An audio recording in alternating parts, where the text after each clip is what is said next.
الرحمن الرحیم السلام علیکم ناظرین، میں ہوں ذوالفقار میر۔ ناظرین، وقت بدلنے کے ساتھ ساتھ جو بیماریاں ہیں، جو صحت کے مسائل ہیں، وہ زور پکڑتے جا رہے ہیں۔ اگر ہم ضلع چکوال کی بات کریں تو یہاں سب سے بڑا مسئلہ یہی ہوتا ہے کہ کون سا ہاسپٹل اچھا ہے، کون سی ایسی جگہ ہے جہاں پر ان کو شفا مل جائے۔ تو میں خوش قسمتی کے ساتھ اس وقت دارالشفا میں ہی موجود ہوں۔ حجامہ سینٹر کے حوالے سے یہ ضلع چکوال کا پہلا رجسٹرڈ ادارہ ہے، اور جیسا کہ آپ جانتے ہیں کہ حجامہ آپ صلی اللہ علیہ وسلم کی سنت ہے، اور جو کام سنت سے جڑ جائے اس میں شفا ہی شفا ہے۔ لیکن اس میں احتیاط یہ کرنی پڑتی ہے کہ آپ جس کے پاس سے جا رہے ہیں، کیا وہ ایکسپرٹ ہے، کیا وہ اپنے شعبے میں کچھ سند یافتہ ہے، کسی کالج سے، کسی یونیورسٹی سے، کسی بڑے ادارے سے اس نے کوئی ڈگری لے رکھی ہے۔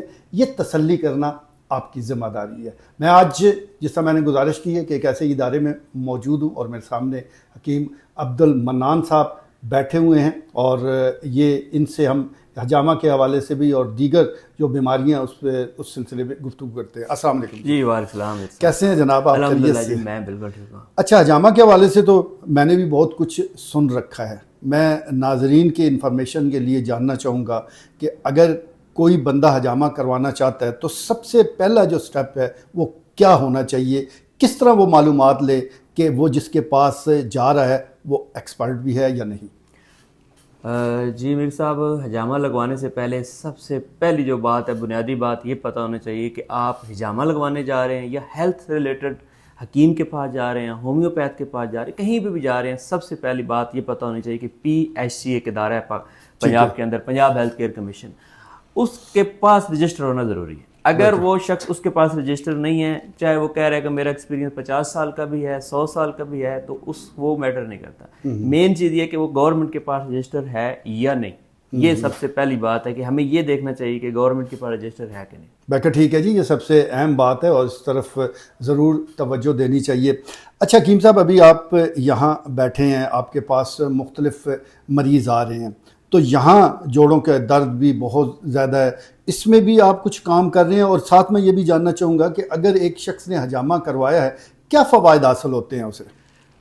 جوڑوں کے درد کا آپ نے سوال کیا، تو ہمارے ہاں چکوال شہر کے اندر اور آس پاس کے علاقوں میں میرے پاس جو پیشنٹ کی تعداد ہے سب سے زیادہ جوڑوں کے درد کی ہے، دوسرے نمبر پہ خارش آ جاتی ہے۔ ٹھیک ہے۔ جوڑوں میں درد میں سب سے زیادہ مسئلہ آ رہا ہوتا ہے کمر میں درد، ایک ٹانگ میں جانا جس کو شیٹیکا بھی کہتے ہیں، L4 L5 میں نس کا دب جانا، اس طرح کے مریض زیادہ ہیں۔ پھر اس کے بعد یورک ایسڈ کے بہت زیادہ ہیں، اور اس کی بنیادی وجہ ہے ہمارے لوگ بے ترتیبہ کھاتے ہیں، بے ٹائمہ کھا رہے ہوتے ہیں، کوئی ٹائم ٹیبل نہیں ہے، اور اس کے علاوہ ایسی غذائیں کھا رہے ہوتے ہیں کہ جن کے اندر بادی پان، جیسے آلو گوبھی، چاول، پالک، موٹا گوشت، چنے، یہ کوئی بیماری نہیں بناتے، لیکن اگر یہی چیزیں بہت زیادہ استعمال شروع کر دی جائیں تو یہ بیماری کا باعث بن جاتی ہیں۔ بالکل ٹھیک ہے، چلیں جی، اور چکوال کے حوالے سے یہ زیادہ مریض ہمارے پاس جو یہاں آ رہے ہیں وہ اسی حوالے سے ہوتے ہیں۔ بالکل ٹھیک ہے۔ اچھا، آج کیونکہ ہم زیادہ بات حجامہ پہ کریں گے، یہ ایک ایسا ٹاپک ہے کہ لوگوں نے اس حوالے سے بہت کچھ جان بھی رکھا ہے، لیکن بہت کچھ باقی بھی ہے، لوگ جاننا چاہتے ہیں، مجھ سمیت۔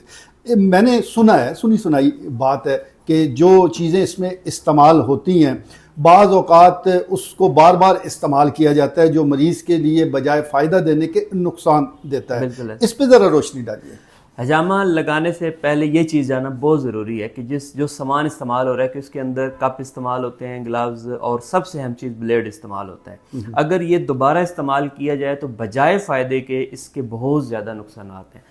ہماری ترتیب شروع دن سے یہ ہے، ہم جب سے حجامہ کر رہے ہیں، کہ جو سامان جس شخص پہ استعمال ہوتا ہے ہم اس کو پیک کر کے اس کے سامنے اس کے حوالے کر دیتے ہیں۔ اگر کوئی نہ لے کے جانا چاہے، کوئی کہے کہ ہمیں لے کے نہیں جا سکتا، آپ خود کریں، تو پھر ہم اس کے سامنے کپوں کو توڑ دیتے ہیں۔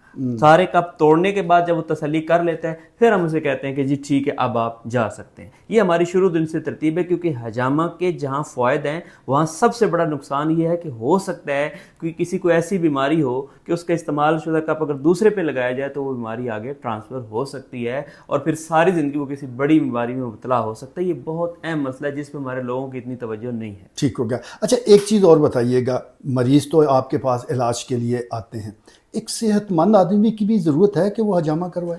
صحت مند شخص جو ہے وہ سنت سمجھ کر، کیونکہ آپ صلی اللہ علیہ وسلم نے لگوایا ہے، وہ سنت سمجھ کے بھی لگوا سکتا ہے، اور فٹنس کے لیے، کیونکہ یہ خون کو صاف کرتا ہے، خون کے دباؤ کو، خون کی رگوں کو، جو رگوں کے اوپر دباؤ ہوتا ہے اس کو کم کرتا ہے، بلڈ پریشر کو مینٹین کرتا ہے، اور بہت ساری ایسی بیماریاں جو انسان کو لگ سکتی ہیں ان سے انسان کو بچاتا ہے۔ کتنے عرصے بعد یہ کروا لینا چاہیے؟ سال میں 4 بار صحت مند شخص سال میں 4 بار کروا سکتا ہے، 3 سے 4 ماہ کے بعد وہ حجامہ لگوا سکتا ہے۔ بالکل ٹھیک ہے، تو اس میں کوئی خطرہ نہیں ہے، کوئی ایسا اگر آپ کسی کوالیفائڈ کے پاس آتے ہیں تو سب سے پہلے معائنہ ہوتا ہے، مریض کی تشخیص کی جاتی ہے۔ ہمارا طریقہ کیونکہ طب یونانی ہے، طب اسلامی ہے، تو ہم مریض کی نبض دیکھتے ہیں۔ ٹھیک ہے، نبض سے ہم یہ نہیں دیکھتے کہ اس کو کیا بیماری ہے، یا ہم اس کو یہ نہیں کہتے کہ تمہیں یہ بیماری، ہم اس کا مزاج دیکھتے ہیں۔ اس کا مزاج پتہ چل جائے تو اس کے بعد ہم اس کو بتاتے ہیں کہ آپ کا یہ مزاج ہے، یہ غذائیں آپ نے نہیں کھانی، اور اس طرح آپ کا حجامہ اس بیماری میں ہو جائے گا۔ کچھ بیماریاں یا کچھ مزاجوں میں حجامہ نہیں ہو سکتا، تو ہم ان کو بتا دیتے ہیں۔ جیسے خون کی ایک بندے میں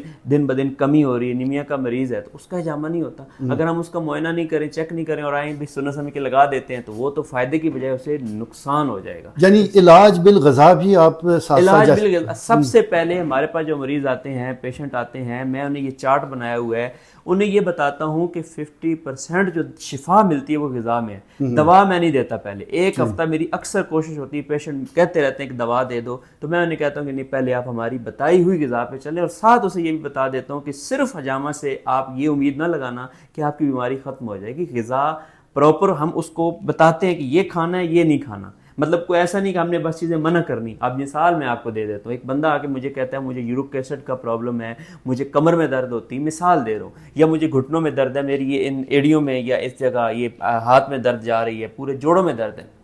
تو جوڑوں میں درد جب وہ بتاتا جائے گا، میں اس کی نبض دیکھوں گا، اگر نبض میں اس کا مزاج خشک گرم آ جاتا ہے، یہ ایک مزاج ہے۔ اب اس خشک گرم مزاج میں جو غذائیں ہیں وہ ہیں آلو، گوبھی، چاول، پالک، موٹا گو، چنے، مٹر، لونگ، دار چینی، لیمبو، لسی، یہ سب بند ہو جائے گا۔ اب وہ اگلا سوال لازمی کرے گا کہ یہ تو بند کر دیا، میں اب کھاؤں گا کیا؟ تو ساتھ ہی ہم اسے بتائیں گے آپ نے کھانا ہے کدو، شلجم، مولی، گاجر، ٹینڈے، لکھ کر دیں گے۔ پھر جو کہ دلیا بتائیں گے کہ جو کا دلیا استعمال کرنا ہے، بکرے کا گوشت آپ استعمال کر سکتے ہیں۔ یہ میں نے ایک آپ کو ایگزامپل دی ہے۔ تو غذا بہت ہی ضروری ہے بیماری سے بچنے کے لیے۔ اگر آپ غذا درست طریقے سے نہیں کھا رہے تو آپ بیمار ہیں۔ آخری سوال، یہ جو کپ آپ لگاتے ہیں، یہ خاص کوئی پوائنٹ ہوتے ہیں جن پر یہ لگایا جاتا ہے، اور یہ جو بلڈ نکلتا ہے یہ جسم میں کہاں موجود ہوتا ہے، اور یہ کتنا خطرناک یا کتنا یہ غیر فائدہ مند ہوتا ہے؟ آپ نے سوال کیا کہ حجامہ کے کچھ مخصوص پوائنٹ ہوتے ہیں کہ نہیں، تو حجامہ کے مخصوص پوائنٹ ہوتے ہیں۔ مثال کے طور پر ایک شخص آ کے کہتا ہے کہ میرے ہاتھ پاؤں جلتے ہیں یا سن ہوتے ہیں، تو ہم ڈائریکٹ پاؤں پہ نہیں لگائیں گے یا ہاتھوں پہ نہیں لگائیں گے، بلکہ ہم پیچھے تلاش کریں گے کہ اس کے ہاتھ کیوں سن ہو رہے ہیں، کیا اس کا خون گاڑھا ہے، یا اس کو مطلب جگر کا کوئی مسئلہ بن رہا ہے، یا دل کا۔ ہم اس تک پہنچیں گے نبض کے ذریعے۔ اگر اس کی رپورٹس ہوں گی یا اس کی کوئی سابقہ ہسٹری ہوگی، کہیں سے اس نے علاج معالجہ کرایا ہوگا، اس کو پتہ ہوگا کہ مجھے یہ مسئلہ ہے، وہ مسئلہ بتائے گا۔ یا پھر ہم دیکھیں گے کہ اگر اس کے ہاتھ جل رہے ہیں، کہیں اس کو شوگر تو نہیں ہے، پھر اس مرض کا علاج کریں گے جس وجہ سے اس کا مسئلہ ہو رہا ہے، تو پھر وہ پوائنٹ لگائیں گے۔ مثال ہے چہرے پہ داغ، دبے، دانے، چھائیوں کا بہت زیادہ مسئلہ ہے، لوگ آ کے چہرے پہ کپ لگواتے ہیں، تو میں انہیں کہتا ہوں کہ چہرے پہ نہ لگاؤ، آپ جگر کے لگاؤ اور یا معدے کے لگاؤ، جس وجہ سے مسئلہ ہو رہا ہے۔ جب وہ مسئلہ حل ہو جائے گا تو دانے تو خود بخود ختم ہو جائیں گے۔ دوسرا سوال آپ نے کیا ہے کہ یہ خون کون سا ہوتا ہے، تو ہمارا جو خون ہے وہ شریانوں میں اور رگوں میں چل رہا ہے، مطلب شریانوں کے ذریعے جاتا ہے اور وریدوں کے ذریعے واپس آتا ہے۔ اس خون کو ہم نہیں چھیڑتے۔ ہمارے جسم میں بہت سارے سیلز، روزانہ خون کے سیلز بنتے ہیں اور ٹوٹتے ہیں لاکھوں کی تعداد میں۔ یہ جو ٹوٹتے ہیں وہ اللہ کی قدرت یہ کہ اس پہلی لیئر پہ آ جاتے ہیں۔ ہم جب خراش لگاتے ہیں، ہلکے ہلکے خراش ہوتے ہیں، وہ اس پہلی لیئر کو لگانے کے بعد وہ ڈیڈ سیل نکلتے ہیں۔ نشانی یہی ہوتی ہے کہ خون نکل کر فوراً بہتا نہیں ہے، زخم نہیں بنتا۔ حجامہ کی سب سے بڑی بات جو لوگ کالیں کر کے پوچھتے ہیں کہ زخم کتنے عرصے میں ٹھیک ہو جاتا ہے، ہم کہتے ہیں 2 سے 5 گھنٹے میں زخم ختم ہو چکا ہوتا ہے، ہوتا ہی نہیں ہے۔